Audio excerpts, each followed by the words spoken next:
Maintenant que nous savons c'est quoi un logarithme, en fait, les logarithmes ont des lois des logarithmes comme les exposants ont des lois des exposants. Ça se ressemble beaucoup. Donc, regardons les propriétés ensemble ainsi que les lois des logarithmes. La première loi, c'est le logarithme d'un produit.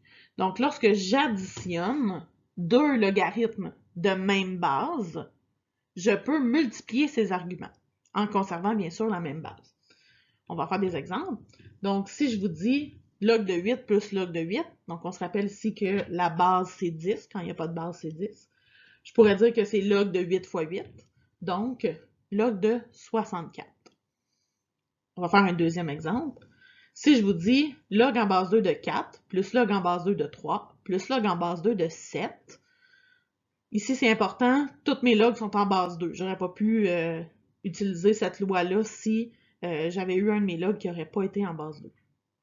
Donc, en utilisant la loi d'un produit, j'obtiens log en base 2 de 4 fois 3 fois 7, ce qui veut dire log en base 2 de 84. Pour la deuxième loi, logarithme d'un quotient, lorsque je soustrais deux logs qui ont la même base, je peux diviser les arguments. Prenons un exemple. Lorsque j'ai log de 10 moins log de 2, je peux dire que c'est log de 10 sur 2, donc log de 5. Deuxième exemple, si j'ai log en base 3 de 56 moins log en base 3 de 7, mes bases sont identiques, je peux donc dire log en base 3 de 56 sur 7, soit log en base 3 de 8. Pour la troisième loi des logarithmes, on parle du logarithme d'une puissance, ce qui veut dire que lorsque mon argument a un exposant, je peux prendre cet exposant-là et l'amener en avant, multiplier le log.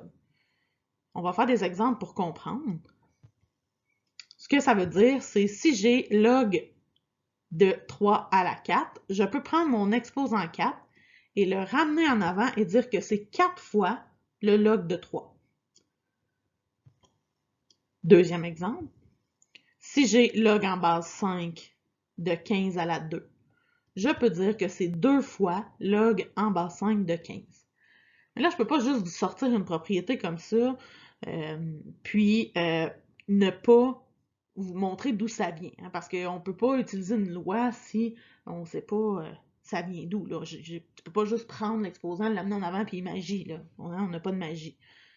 On va faire un exemple dans lequel on voit les deux possibilités avec la première loi et la troisième loi.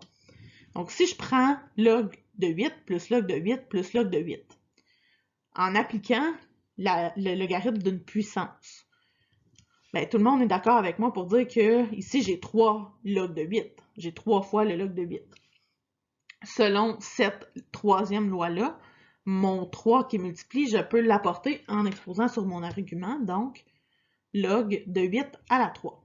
Et là, ben 8 à la 3, c'est comme si j'avais log de 512. Ça, c'est pour la troisième loi. Si j'applique, en fait, sur log de 8 plus log de 8 plus log de 8, la première loi. On a dit dans la première loi que on pouvait, quand c'était additionné puis que c'était la même base, on pouvait multiplier les arguments. Donc, 8 fois 8 fois 8, qui me donne log de 512. Ce qui veut dire que l'exposant que j'applique sur mon argument, ben, je peux l'amener en avant parce que c'est 3 fois log de 8. On vient de le voir ici avec cet exemple-là. Finalement, dernier exemple, si j'ai log en base 7 de 8 plus log en base 7 de 2, c'est sûr que je peux utiliser la première loi assez simple, log en base 7 de 16. Mais je pourrais aussi me dire, 8, c'est 2 à la 3. Donc, log en base 7 de 2 à la 3.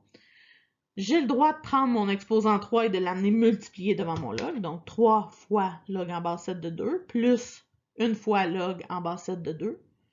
Donc, j'ai 3 logs plus 1 log. Ça me donne 4 log en base 7 de 2. Je peux prendre mon 4, le ramener en exposant.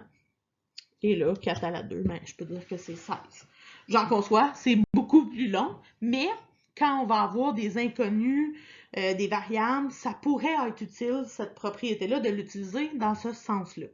Donc, c'est quand même bon de le voir. Ensuite, suite à ces trois lois-là, il y a des propriétés particulières des logs.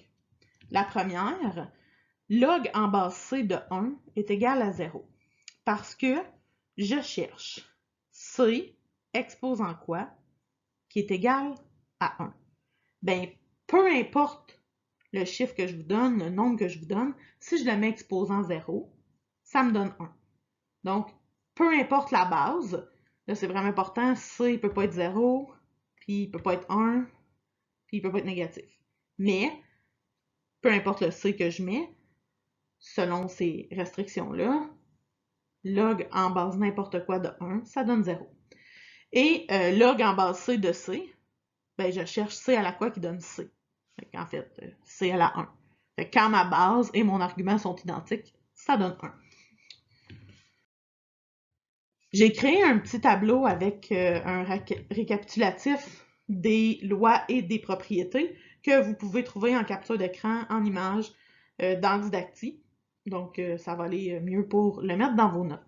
Donc, voilà pour les lois des logarithmes ainsi que les propriétés particulières.